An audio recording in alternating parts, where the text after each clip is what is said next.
Hey guys! So in this video we are going to talk about utility libraries such as Lodash and Ramda. So let's get into it.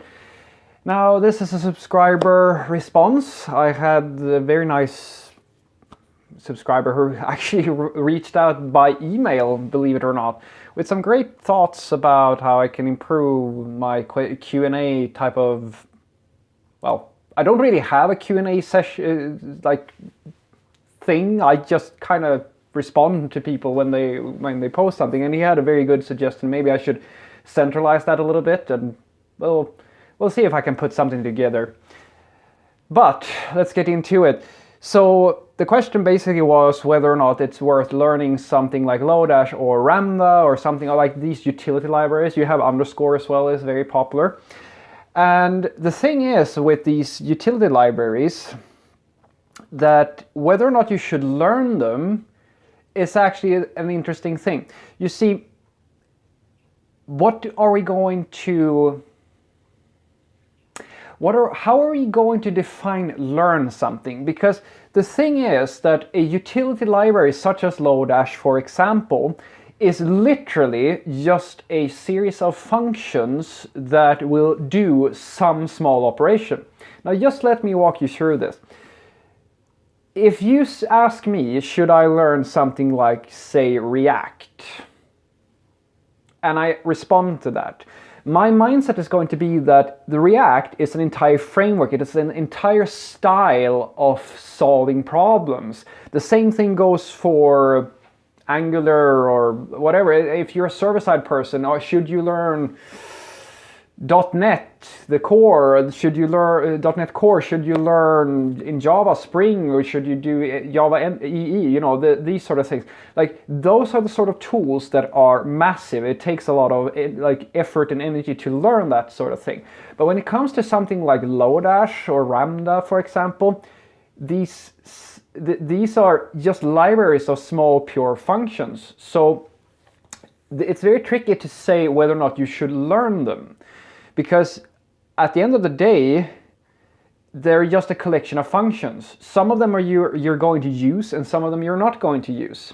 So what I would suggest is that you have a look at one of them to start off with, and look at the functions that are there, and basically going hardcore and learning everything about them isn't really all that useful. Because it's people look things up all the time. Guys, if you ever made the mistake of thinking that I know everything, I don't. I look things up every single day. Every single day. What I can tell you though, which is, if we're going to say yay or nay on this idea of learning something, I would say that it's very common to find underscore, not so much these days. Lodash is probably the most common one. I see Lodash being in a lot of projects. It's very, very common.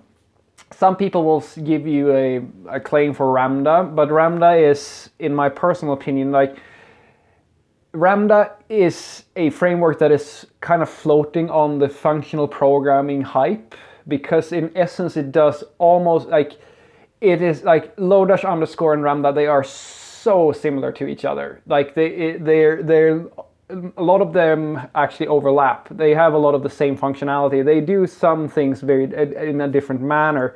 Ramda being probably the one that stands out the most when it comes to functional composition and currying and all of this stuff, and promise resolution in your curried composed functionality. The question is whether or not you actually need that. What I can tell you is that from my very narrow perspective of these frameworks, the most common one is Lodash. So if you have to pick one without knowing which one, without having a preference, Lodash should probably be the first stop, because it's, as I said, very, very common.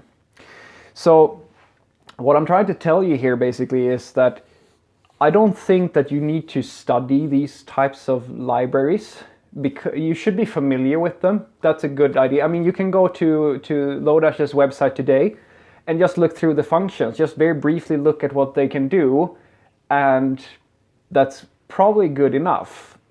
There are certain things that you're going to figure out that you're going to need when you write a function, because remember, if it had been something big like React, then yes, you would have to watch a bunch of tutorials most likely to learn how to work in the React way, or the Angular way, or Vue, or Aurelia, or so forth.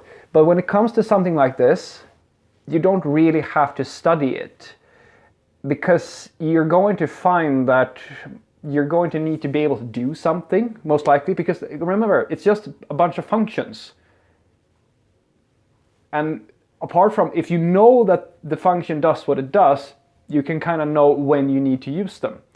So I would say that it's not as high priority to kind of memorize all these functions as learning how to do something like, I don't know, as I said, React or Angular or whatever you're working in. So that's basically my 2 cents on the matter. I would suggest that you start with Lodash and learn that, or rather, at least just skim it so you know what the functions do and what it can offer to you. The main reason to use Lodash is because there's not, and some people will tell you, I've been the guy who's been saying like you shouldn't add unnecessary library dependencies to your stack. Lodash is a little bit of a special case because the thing is that there's almost no cost to your project to have Lodash if you do it right.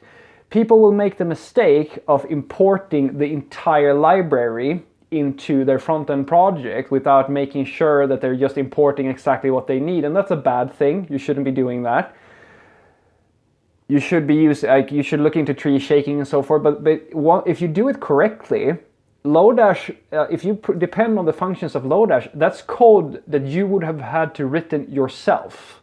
And trust me, it works better than whatever function most likely that you are going to come up with, because it's maintained by a lot of people and it's been tested for a lot of different environments.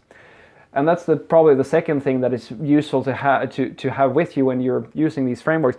Most of them have considered using multiple environments and like old browsers and so forth. So it's very nice to have these functions when you actually need them. But overall, you can do most of it yourself. There are functions that would be very tricky for you to implement yourself, and that's why I encourage you to at least have a look at them, because the cost and the risk to your project is so small. You would have to try very hard to convince me that there's a big risk in using something like Lodash for your project, because as I said, if you do everything correctly, it's basically the same amount of code that you would have to write yourself. You don't have an issue with versions and like breaking changes necessarily, because you don't have to upgrade any of you probably never have to upgrade if you don't want to. And it's as I said, it's very tricky to get small pure functions to be a risk to your project. A framework, that's a different story. So the impact is very low.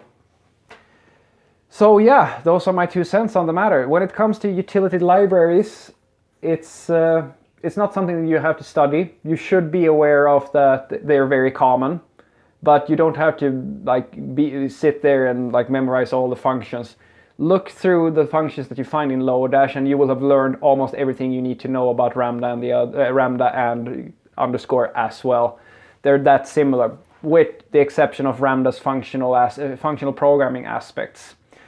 And yeah, that's basically what I think about utility libraries. Have a great day.